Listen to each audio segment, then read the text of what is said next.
La bagagerie, elle est née d'une initiative pastorale d'abord. Quelques-uns se sont réunis et on réfléchit sur comment est-ce qu'on pouvait organiser cet accueil de femmes de la rue.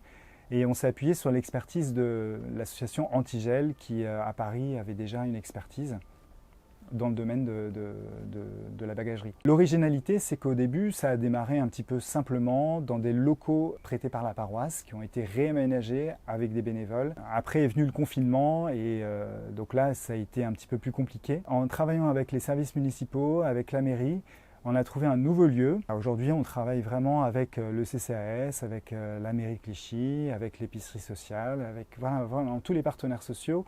Et on est vraiment dans une dynamique collective et locale. On accueille par exemple des personnes qui viennent d'hébergement d'urgence.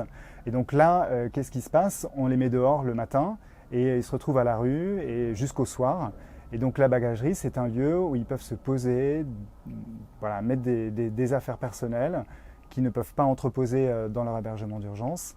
Et c'est aussi un lieu où ils peuvent tranquillement prendre un café, ne pas être dans le poids de la collectivité et des autres personnes avec lesquelles elles sont de façon un petit peu contrainte dans l'hébergement d'urgence. Elles peuvent également prendre des douches et elles peuvent aussi faire des machines à laver, faire des lessives. C'est vraiment des personnes de la rue, donc il faut imaginer qu'elles se trimballent avec des valises, leurs vêtements d'été, leurs vêtements d'hiver, peut-être des vêtements d'enfants aussi, si elles ont des enfants, leurs papiers. Donc la bagagerie, c'est un lieu où elles déposent leurs affaires et elles peuvent effectivement être libres de leur mouvement la journée et revenir à leur hébergement d'urgence le soir. Les activités à la bagagerie sont nombreuses.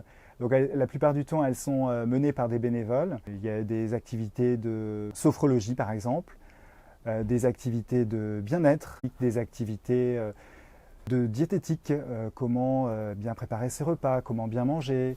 Il y a des sorties également, des sorties culturelles, des sorties tout simplement en plein air. On accueille chacun comme il est, chacune comme elle est, avec ou sans enfant. Ce qu'il y a, c'est qu'il faut être orienté par un partenaire social. Le profil des personnes accueillies est très varié.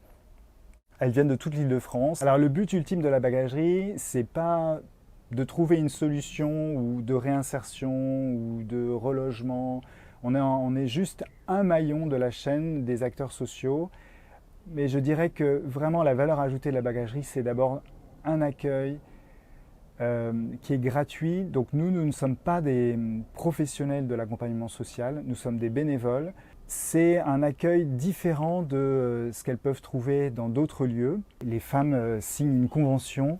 Elles s'engagent à venir régulièrement dans la bagagerie pour que voilà, on puisse savoir où elles en sont, peut-être téléphoner à des partenaires sociaux qui les accompagnent, voilà, relancer quelque chose qui bloque, tout simplement les interpeller, leur poser des questions, s'intéresser à elles. Voilà, une oreille attentive, une écoute, c'est vraiment le point le plus important de la bagagerie. Bien plus que juste déposer les bagages. Nous ne sommes pas une consigne à bagages. Voilà. C'est vraiment un accueil et qui vient en relais d'autres dispositifs existants. Alors les bénévoles à la bagagerie sont très variés. Bon, beaucoup viennent de Clichy-la-Garenne. On a tous l'envie d'accueillir ces personnes, de faire un lien avec elles et de les entourer. On a à peu près une quarantaine de bénévoles. Il y a 3 permanences dans la semaine, une le lundi soir, une le mercredi soir, une le vendredi matin. Donc ça permet de toucher différents publics et répondre à différents besoins. La bagagerie, c'est pas toujours simple. Il y a des créneaux de permanence qui sont proposés, mais on ne sait jamais qui va venir. 3-4 personnes peuvent venir en même temps sur la permanence, ce qui peut de temps en temps poser problème parce que il faut accueillir de façon personnelle chacune. Et puis il y a d'autres moments où il n'y aura personne. Donc dans ces cas-là, on s'occupe en faisant du rangement ou en faisant du travail administratif. C'est un service, c'est vraiment un service. Pouvoir se dire que je consacre 2 heures de ma semaine à accueillir des personnes. Voilà, il y aura de la visite, il n'y en aura pas, mais au moins c'est 2 heures qui sont données. J'ai des bons moments à la bagagerie, mais vraiment sympas. Donc c'est tout simplement voir des femmes qui reviennent régulièrement à nos permanences. Voilà, on commence un petit peu à faire connaissance et avec un sourire immense. Ce sont des femmes qui sont en galère et qui viennent à la bagagerie à 7h30 du matin avec un sourire. Et ça, je trouve ça formidable. Un autre cadeau, c'est par exemple des femmes qui ont réussi à s'en sortir, qui ont retrouvé une activité, et puis qui nous donnent des nouvelles, qui nous envoient des SMS. Ah, ça, c'est super, c'est génial. Alors, accueillir des femmes de la rue à la bagagerie, c'est aussi relativiser nos petits problèmes du quotidien. Ce sont des femmes qui viennent avec toute leur vie, toutes leurs galères. Nos petits problèmes du quotidien sont relatifs par rapport à ce qu'elles vivent. Mes motivations pour la bagagerie, d'abord c'est tout simplement accueillir ces personnes qui nous entourent et qu'on finit par ne plus voir. Récemment, j'ai vu une femme enceinte qui était à genoux dans la rue et qui mendiait. Donc on ne peut pas rester les mains dans les poches. On est fait de la même pâte humaine. Et donc l'idée, c'est de tout simplement se sentir frères et sœurs et de pouvoir